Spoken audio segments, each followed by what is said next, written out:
Hi, and welcome to A Punk with Toys. My name is Lawrence, and today in this classic review, we're going to be taking a look at the G.I. Joe, A Real American Hero, version 2, Snake Eyes and Timber, or as what a lot of people like to refer to him as, Ninja Snake Eyes. I always refer to him as version 2, and it doesn't matter if it's a classified version or what it is. He's known as version 2 Snake Eyes because this is how he originally came. This is how we think of him. So that first classified, we still think of it as version 2 Snake Eyes. But anyway, we're going to take a look at him. We're going to take a look at Timber, his wolf, and see how it is. He has his sword. He has his classic Uzi, although it is a little bit different than the original Uzi. And then we'll look at everything on him, all the detail. He isn't all black. He is black and gray. But anyway, we're going to take a look at this figure. I can't wait. He's still one of my favorite figures. So if you had this figure, if you have a story about it, maybe this was your quintessential Snake Eyes and you had the original Storm Shadow, the Cobra one. Maybe you had version 2 Storm Shadow. Love to hear a story about this guy, how he worked into your headcanon with everything. But anyway, let's get into it. But before we do, if you like this type of content, you love the classic reviews, please take a second, hit that like button, hit that subscribe button, hit that bell notification so you're notified every time I drop a classic review. Alright, so here we have it, Snake Eyes version 2, aka Ninja Snake Eyes, along with his wolf, Timber. And again, this guy probably would have been considered a deluxe figure. But as I always like to do, is I always like to look at the accessories first before I get to the actual figure. So we will first off and take a look at his ARAH sword. This one is very iconic. Even classified, they've tried keeping a very similar shape to this. So you got the nice handle right here. You can see the detail. There you have your guard. And then you have your really not straight blade, just little wavy blade that's supposed to be very iconic to him. As for his backpack, it does sheath right in there. There are a lot of these that you'll find that one of these holes right here isn't filled in. This one, luckily enough, it isn't filled in, but you'll see that sometimes they're filled in and then you can't fit the sword inside of it. On the back here, he has a couple pouches with some detail. You can see the wrinkles throughout it. Here you can see the buckle, the latch and everything. So the way this is folded up, and then just some detail right up there. As for his Uzi, I know people are going to say, hey, we've seen the Uzi before. It came with Steeler and version 1 Snake Eyes, but this Uzi is actually different, okay? And the only reason why I'm telling you is if you ever buy one of these, make sure you get this one. So the original one had a much thinner tip that kind of got bent really easy. They thickened the barrel, okay? So the barrel is just a little bit thicker, so you don't have to worry about it being bent as much, all right? And this one always seems to be a little bit darker, so. You have the extended magazine, you have your grip, no trigger guard, you got your iron sight going right across there, all right? Again, iconic, but again, if you buy Steeler, if you buy version 1 Snake Eyes, make sure you don't get this one, and if you buy this one, make sure you don't get theirs because they are completely different. As for Timber, our gray wolf, if you guys remember, he found Timber later on. If he found him in the cartoon, I think then he found him in the comic also. It's hard for me to remember all the way back. But anyway, you can tell this guy is gritting or is growling.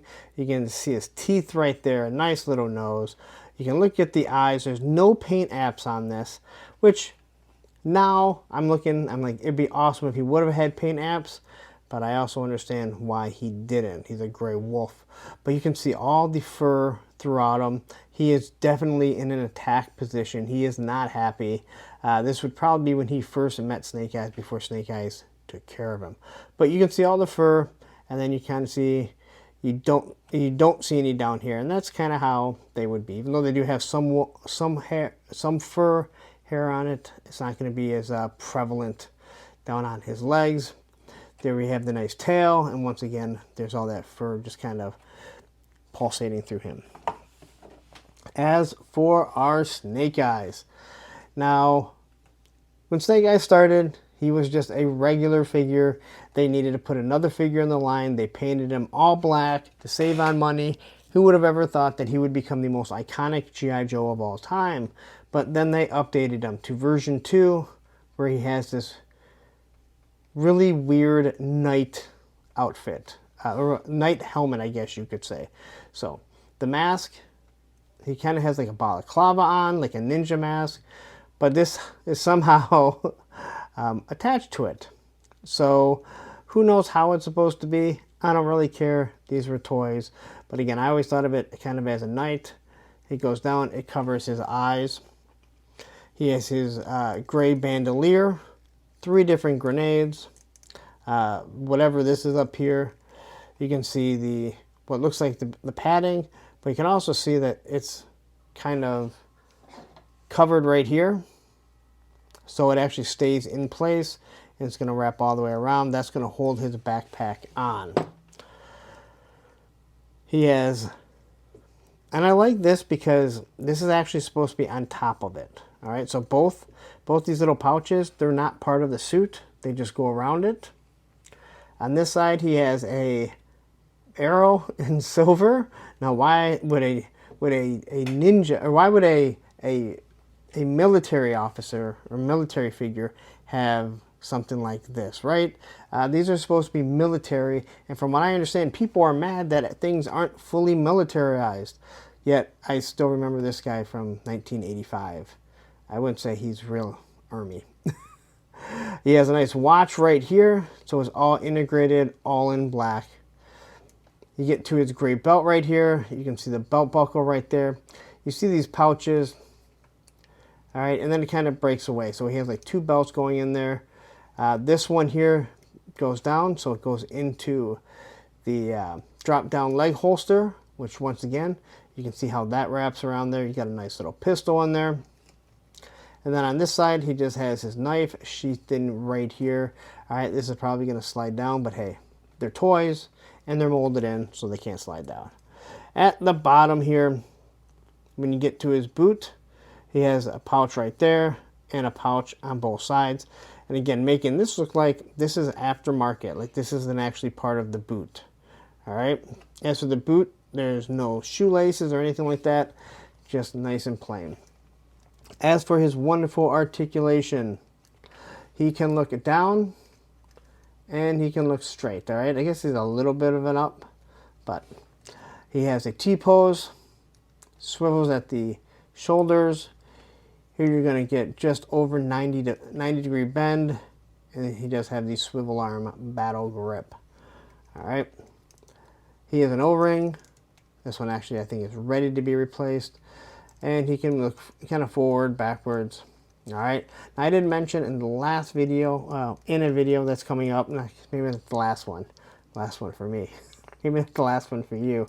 I don't want to do the Jean-Claude, but this is the guy that definitely, he's a ninja. So, you know, you can spread his legs, you can get him in certain positions, but I don't want to break the crotches. So, but they get the L pose, so you can get him in a vamp, a stinger, an all striker, all kinds of different vehicles. And then he has the 90 degree knee bend. So once again, one of the coolest figures. As for the sword, and this was one of those things that, yes, you had to have, because it was established that he was the sword brother of Storm Shadow, the Arashikage clan. So there he is. He can hold the sword without a problem.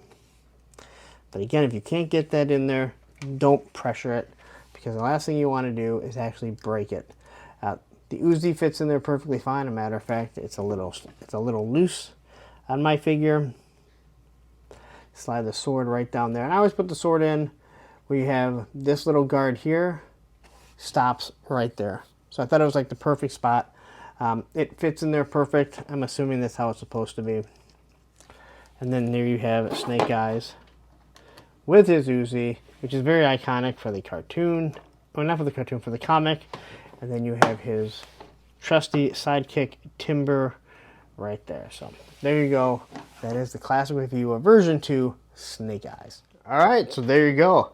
That is the review of the version 2 Snake Eyes I know there's a huge debate over what people like more, Commando Snake Eyes or version 2 Ninja Snake Eyes. I personally like Ninja Snake Eyes a little bit more. Actually, I like him a lot more in the Real American Hero. Where maybe in the Classified I feel a little bit different because they were able to give him a little bit more. He was just a basic figure when it came to the Series 1. And then they realized how popular he was. And Larry Hama turned him into a ninja, part of the ARAH clan.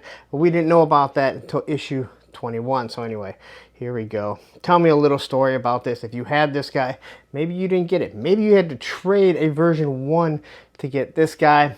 I'd love to hear your stories because that's all that we have left when it's all said and done. So anyway, please take a second.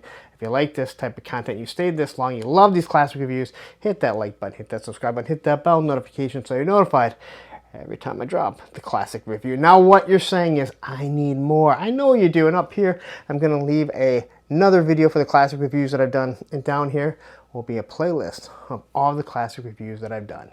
Take care.